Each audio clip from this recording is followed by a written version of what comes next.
Hi there, it's Kevin with RogueDeckBuilder.com, here with a little bit of an update to the Playing on a Budget deck that I ran over at Gathering Magic. This is my current list. I've tried to run with a lot of other Cryptolith Rite type decks. I even tried to put like an Eldritch Evolution deck for the infinite combo with Brood Monitor and Zulaport Cutthroat and the Eldrazi Displacer. I wasn't having very good luck with that deck. I've even tried some other Eldritch Moon with Panharmonica, or not, Eldritch Evolution and Panharmonicon brews, and had some pretty good luck with those. They're really, really fun, but it's a really hostile format right now to try to brew in. There's a lot of very diverse ways to attack the game right now, as far as these really, really heavy control builds. And then you have the red-black aggro and red-white vehicles that is trying to flood the board out and attack with the Copter, and then other early drops like both the white and the black have one drops that are extremely potent. So there's the what I like to call hyper-aggressive routes that are in the format, and then there's the electrostatic pummeler decks that try to go all in on energy and just kill you on turn 4, and it happens every time because everyone always has electrostatic pummeler and larger than life in their opening hand. Anyway, I'll talk about that in a second. And then there's also the Aetherworks Marvel deck that also kills you on turn 4 with Ulamog. So again, the format is very, very diverse with how it tries to attack. So we have this like infect type strategy, like we have the go big strategy with the pump up electrostatic pummeler. We have the all out combo with the Marvel. We have the heavy control with the UR and Grixis and Jeskai. Different builds. Some use Kozilek's Return. Some just use Incendiary, or not the Incendiary Flow, the one that does 3 damage to each creature when you sack an artifact, like the Metalwork Colossus decks. And then we have even zombies that tries to recur back stuff from the graveyard over and over and over again. And so I think the format is kind of like, if we take the Pummeler deck and the Aetherworks Marvel out of the format, every set I think that Mark Rosewater has this huge impact in, always has these busted things to do. We can see at the Pro Tour right now, the vast majority of people are running the Aetherworks Marvel shenanigans, the turn 4 nonsense to get Ulamog. I think that after Battle for Zendikar rotates, that's not going to be an issue. Then Marvel's going to be much more fair of a card unless they print something stupid in the next set. That has a high converted mana cost and has an ability on cast or on enter the battlefield. But I don't think it's going to get much worse than like what Ulamog or Kozilek or Emrakul does on turn number 4. So then the electrostatic pummeler is just ridiculous too. Like you have to have removal for it. Otherwise, both these one trick pony type decks. But if you take those two out of the format, I think it's a very, very diverse and wide open format, which is really fun. Even had some matchups versus the Aether Reservoir decks. It was actually pretty good that used cards like the Paradoxical Outcome and the Crush of Tentacles to return everything back, and then cost a ton of 0 drops, and you can easily go off on a turn after you've done that if you have a bunch of 0 drops out. So anyway, this is my go-to deck. Again, I've tried a ton of different strategies. Red-black aggro is probably like my favorite out of all the like tier 1 archetypes. I think it's the most consistent out of it. But this deck just absolutely destroys red-green aggro, non-pummeler version. And it beats up on red-green aggro, beats up on red-black aggro, beats up on red-white vehicles, completely destroys the zombies, Grixis prized zombies, beats up on some of the later control because of our sideboard with Transgress and Lost Legacy, and that they aren't that great at sweeping the board at the moment. And really the only deck that I'm struggling with right now is Aetherworks Marvel. That seems to be very, very tough, but I think I'm about 33%, so 2/3 of the time I lose. Which is still bad. That's nothing you want to have versus the number 1 deck. I'm thinking control decks will start. Negate just shuts that deck down. That's why I don't understand why people are not, like, the control decks are not packing full of negates. And I know that the Marvel decks are also starting to run ways to protect their own Marvel, and those go off on a later turn. But I don't think that deck really wants to go Drago versus another control deck. But anyway, we do have a whole sideboard with Lost Legacy and Transgress the Mind. The problem with Lost Legacy is it can't get an artifact, and the problem with Transgress the Mind is the Marvel has to be in their hand, and they're very good at digging for another one. I mean, that's their entire deck just tries to do is dig, dig, dig, dig, dig. So Lost Legacy, you just name Ulamog, because a lot of times we'll leave in the Voldaren Pariahs for Emrakul, and if they do have Emrakul, then we can just kill Emrakul on activation. So, and also if you transgress out the Ulamog, it's a lot less chance that they can get an Emrakul. And then if we can hit 2 Lost Legacies, you just name Emrakul and then they're done. Some of them do run 2 of Kozilek, but a lot of the decks are still just 8. Just 4 Ulamogs and 4 Emrakuls. So we also have Appetite of the Unnatural to take care of like Panharmonicon decks as well as Aetherix Marvel. This is also my go-to chopper killer. I had Natural State for a while because that kills chopper, but I don't really care too much against the chopper. Oh, one other deck that this deck does really poor against is Spirits, but right now Spirits is struggling. That's a deck that is getting beat to pieces by the early aggro decks because they're just so slow versus they have to get Avacyn out as quick as possible, and Spellquiller is just not going to do it. Spellquiller is really bad against the chopper, so it's a deck that is again gets destroyed by red-black aggro and vehicles. So this deck right here is the deck that if you have a metagame full of red-black aggro and red-white vehicles and red-green energy, non-pummeler, and the other like humans still is every now and again you see a red-white humans deck. I've seen green-white tokens, all these type of decks. And it also mid-range it does very well against. This is the deck to go because it just clogs up the board, and you can just go over the top of them quite easily, even when their opponent thinks that they've completely stabilized or have a good board, and you can just combo off and win. And how we do that is there's a few combos through here. I'm still trying to figure out what cards are worthwhile to put in here and whatnot. The iconic card in this deck is still going to be the Cryptolith Rite. That's what we want to hit, because if we usually have a Cryptolith Rite, we're usually going to win the game. And so it's not that bad of an idea to mulligan to a Cryptolith Rite if your hand is kind of weak. I'm still not really set on the Loam Dryad's Night Market Lookout. We're running 24 lands. I started with 21, then I went up to 22, then up to 23, and up to 24, because you really want to guarantee hitting your Masters and your Voldaren Pariahs on time. And the hands where you're stuck on lands, like hitting land drops are fine. If you have like Duskwatch Recruiter, the more you can put into it. And it's just, you can flat out your hand early, because a lot of our kills are going to be turn 5, or just complete stabilization till turn 5. And we do that through like Voldaren Pariah or through the Westvale Abbey. And I'll show you some of those matchups where I'm way far behind. Maybe I'll try to find some. And we just Cryptolith Rite into like Weaponcraft Enthusiast is enough to flip over the Pariah by itself, because it's 3 creatures right there. And also like between Voldaren Pariah and like a Night Market Lookout and a Loam Dryad, which is a very, or even like a Nissa plant token, you can Westvale Abbey very, very quickly. And that there are so many decks right now that do not have an answer for Westvale Abbey.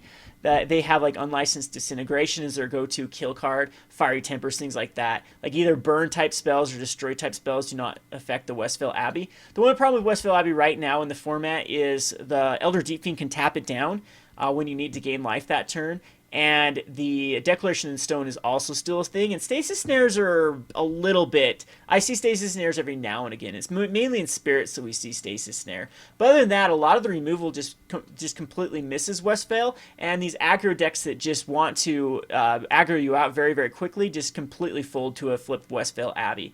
So Night Market Lookout is also kind of cool because it combos with Loam Dryad, and it also combos with the Cryptolith Rite, and it is a way you can gain some decent life, and it's also an aggressive card too. So I've been able to kind of switch gears and go like turn 1 Night Market Lookout against control and tack in like 2 or 3 times before they even have anything, and I've gained a bunch of life and done 6 damage. And you just have to get them down to a key like 15 is usually the right life total to get down to combo off of the Zulaport Cutthroat into a Westvale Abbey, because it flips, kills everything. Zulaport Cutthroat does 5 damage, and then Westvale Abbey does 9. And so if you can get them down to 15 with early Loam Dryads and Night Market Lookouts, that's even more ideal. So the other combo in this is called the Marionette Master, and this card is incredibly good. That's why we're running as much lands as we do. We get 3 servo tokens usually. I hardly ever fabricate it. And then between the Zulaport Cutthroats and the Marionette Master, usually you have enough to clog up the board and then start. You can combo with the Westvale Abbey, because now it's going to do between like 5 and 10, I would say, depending on how many servos you have when you sacrifice the Westvale Abbey. And then a lot of times that's lethal right there. And also it gives you the servos for the Voldaren Pariah, keeps back and does 3 damage, flips the Voldaren Pariah.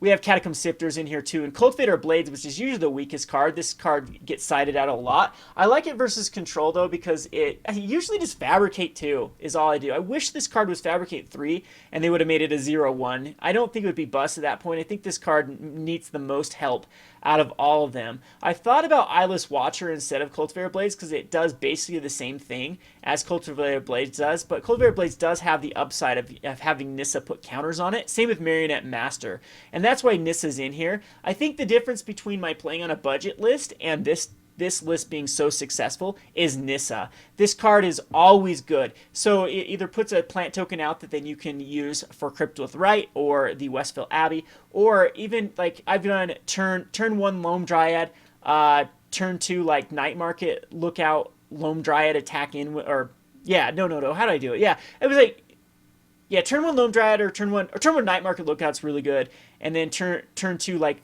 another Loam Dryad Night Market Lookout, and then turn 3 the Weaponcraft Enthusiast, and then turn 4 Nissa, and then +1. And a lot of times you're just out of range right there. You've got a bunch of like 2/2 servos, or 1/2 Weapons Enthusiast, 2/3 Loam Dryads and Night Market Lookout, and then you can use Nissa's +1 to create some tokens after that, or even after that you just throw out a few more aggro, and you just take over the game quite easily with Nissa. With the +1/+1 counter. So actually usually what I do is just plus her immediately, and then -2/-2 like twice in a row. So I mean you have ways to protect her, and then put counters on everything, and they're just too big and they just take over the game. Again, it's really good on the Weaponcraft Enthusiast and all these token generation cards. The last thing in our deck that I have main is the Ulvenwald Hydra. This is just my 5th Westvale Abbey. And I don't know how I feel about this card. I had Voldaren Pariah in it before, but it does, every time I've cast it, I've liked it, because it does go grab me that Westvale Abbey or a Hissing Quagmire, and you never know when that's going to be enough to take over the game. So this, basically the sideboard is Transgress and Lost Legacy come in versus Control, and then what comes out versus Control is usually the Voldaren Pariahs will definitely come out, and sometimes some Marionette Masters actually do come out against the Control. And even the Hydra, so you take out these 6, 7, 8, and then bring in all 4 of these. And you still want the Cultivator Blades because they can take over the game. A lot of times they come out as well. Against the aggro decks that run Chopper, I bring in Appetites and usually take out Cultivator of Blades, because Cultivator of Blades is actually quite weak versus I take out Duskwatch Recruiter and the Cultivator Blades, and bring in some Appetites to the natural. We'll bring in a Voldaren Pariah versus the aggro decks with the humans or vehicles again. We'll bring that in. You usually take out some amount of Marionette Masters and Cultivator Blades, and then at this point Loam Dryads is usually what I take out as well, because we don't need the early ramp versus the aggro decks. Sometimes we just need to stabilize and then just start putting guys out that generate tokens, and we'll get past them. And then Duskwatch Recruiter will come in versus decks that don't interact with Duskwatch Recruiter. So if they're not a removal heavy base deck, I'll bring in Duskwatch Recruiter, and then that can just get out of control, finding me the pieces that I need. I've had Decimator of Provinces in this deck before, but I just prefer Cultivator of Blades, and Marionette Master is my win con instead. So let's just go over here. I'm going to show you some recent games. So I'm about 50% or 75% with this deck. So 1, 2, 4-1, 4-3, 5-3, 5-4, 6, 7, 7-4, 7-3, 8, 9, 10, or 10-5 right there is when I started playing it. 10. Yeah, where did I start playing it last night? I think right here. Yeah. This is what, 10-15. So 10-15, we're 1, 2, 2-1, 3-1, 4-1, 5-1, 5-2, 6-2, 7-2, 7-3, 8-3, 8-5, 9-5, 10-5, 11-6, 12-6, 13-6, I believe. with the deck. And all of these, I think, are Electrostatic Pummelers or Aetherworks Marvel. All of these losses. And a lot of them are 2-1 losses, too. So, like, 1-2. This was against Electrostatic Pummeler. This was against Electrostatic Pummeler. This one was against... I think this one was... That one I won. No. Where is it? This one was against Marvel. Yeah, 0-2 against Marvel. And I think this one was the... Yeah, this is against Electrostatic Pummeler. So, I don't know. Usually, Electrostatic Pummeler is quite... They have to have it, and every freaking time I play against that deck, they've had not one, but like 2 Electrostatic Pummelers, and I've had Voldaren Pariah ready to flip, and they've had 4 creatures, and then they just kill me, because the thing gets trampled quite easily, and then just goes through it. So, anyway, let's just show one of the matchups here. I think this one was pretty good, because it just completely overran quickly with the deck. So keep this hand. We got Night Market Lookout and Loam Dryad. You always cast a Loam Dryad first turn, and then you can tap the Night Market Lookout the turn it comes out. I just love the interaction with this card. I need to brew around Popper with Night Market Lookout. There's got to be some untapped potential with it. So Night Market Lookout comes out, and you tap the Night Market Lookout to put another Loam Dryad out. And like a Cryptolith Rite would make this hand busted next turn, because then we could Crypto and Nissa. But he just incentives flow, and I didn't like how this opponent... I played him twice in a row against this burn deck, and he used all his burn spells against me rather than trying to take down my cards. I think in that instance, you take down the Night Market Lookout. It's going to gain more than 3 life in the meantime, and you get rid of like a card. So Nissa comes out, the Enthusiast comes out. I mean, this is just, what, turn 4 here? And now I can plus Nissa, and it puts counters on all that, and he just concedes. Because we'll have a 2, 4, 6, 7, 8, 9, 10, 11, 12 damage on board. And then we can do it all over again on the next turn. Maybe 3, 6, 9, 10, 11, 12, 13, 14, 15, 16, 17, 18. Yeah, and he would have to kill Nissa and use his turn killing Nissa, and then we could just attack it and then attack in the turn after. So that was that one. That wasn't very exciting. Let's just look at game 2. And game 2 was a little bit... This is just the mono-red burn that runs the Devil. So now, again, this is the hand. This is an ideal hand here. Cryptolith Rite is the best card. Deathcap Cultivator is something that I've had in the deck before, and I'll probably continue to mess around with Deathcap Cultivator over Loam Dryads. Again, he just goes right to the face with Incendiary Flow. I think that's a mistake. I mean, he is a burn deck. Thermal Alchemist and the Devils is what I saw the 2 games.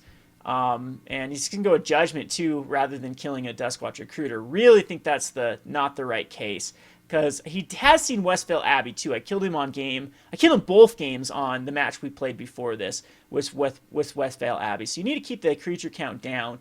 I don't know, it's just a bad matchup for burn, because there's a lot of ways for me to gain life. So the Devil comes out, forces a Servo to block. I take 5, go to 10. That's going to take me off Westvale Abbey. I still got 3 cards in hand, done a bunch of damage.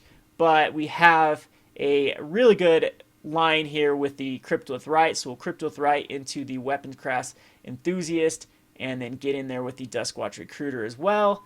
And that way, he is down to a 16. If we draw a Nissa next turn, or Nissa next turn, we can almost do lethal 3, 4, 5, 6, 7, 8, 9, 10, 11. But he's going to go the Devil, make me block with another Servo, block a Server, go down to 5.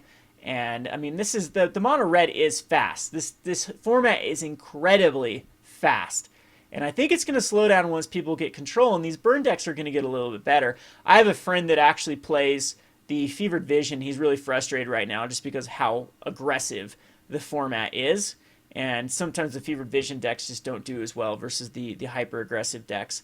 And I'm just like, just wait. It's going to turn over to these like really, really heavy control decks. How come Season Past saw no one's playing Season Past? I think Season Past is actually really, really viable right now. I know we don't have Languish, and that was one of the key cards for Seasons Past, but I think that Fumigate can easily go in that slot and just go into white. I think that they used to like Sorin anyway in Season Past type builds, and then the Nissa's Renewal. And you still have like Infinite Obliteration and still have a few other sweeping type effect cards. And I don't know, I think this is a matter of time before people run Seasons Past. Or forget Black. I mean, that's why they used to like it, because you could tutor for it and get that infinite Seasons Past type ability. But you can still, I think that going like Team or Ramp with Seasons Past is still worth it. You find enough cards out of the Seasons Past, and eventually you can just dig for it again And I don't know, maybe the getting rid of the tutor just did completely kill the deck. Anyway, what happened right there is I Westvale Abbey'd, and he knew I was going to take 9, put him down to 2-shot and me up to 14, which was just out of range. So anyway, that's the gist. But I'll play some more games. I'm sorry for unedited decks and whatnot. That people asked for a video deck tech, and I'll put the list in the description. I just have to run, and we'll play some more tomorrow. I'm going to try to live stream quite a bit on either Twitch or YouTube, and just get the ball rolling. I know I have a ton of projects that are up and coming. Appreciate everyone that supported the Patreon. It's still a soft launch. People have been asking about like the sleeves. The sleeves is something I got to generate enough money. I think we're gonna have to make at least $1,400 to get the first batch of sleeves going. So as soon as I can come up with that, I'll start. I'll make the sleeves available and start sending sleeves out to people that are patrons. So again, we still have to work on the Discord and the Patreon only exclusive webpage. You can go check out all of those like options on the Patreon. It should be pretty fun. At least it will give me some ideas for content. And any other suggestions you'd like, we have access to an entire local game store. If people really want like a booster box option, kind of what like Rudy does, I can definitely figure that out. We can get you cheap product. That's my goal, is to help my fans out. I mean, I'm so appreciative for all the support. 25,000 is a huge milestone. We're actually coming close to, I'm having my best subscriber growth in these last few months that I've ever had, which is really, really good. I'm going to try to do some collabs with some other people and keep growing the brand, but I'm all in now. I'm focusing now on the YouTube channel and really going to start brewing the rogue decks more religiously than I used to in streaming and whatnot. Swim season is a bit of a time suck. Well, that's a understatement of the year. It's going to take a lot of my weekends and a lot of my afternoons away by doing swim season. I wake up at 5:30 in the morning and then go to the weight room until about 7 with the early morning weight room, and then at 3 o'clock, so more like 2:30, I have to get ready again for swim team to coach until about 5:30, and then I'm over to the Gone Rogue Games store for until about 11, and rinse and repeat. So I've got just the mornings now, which a lot of times are doing some other activities. So I hope you understand that I am completely swamped at the moment with a schedule, and I'm going to try to get all of these projects that I've been promised up and running. Again, just be patient. It's a mess right now. Anyway, this has been Kevin with RogueDeckBuilder.com. Thanks for watching.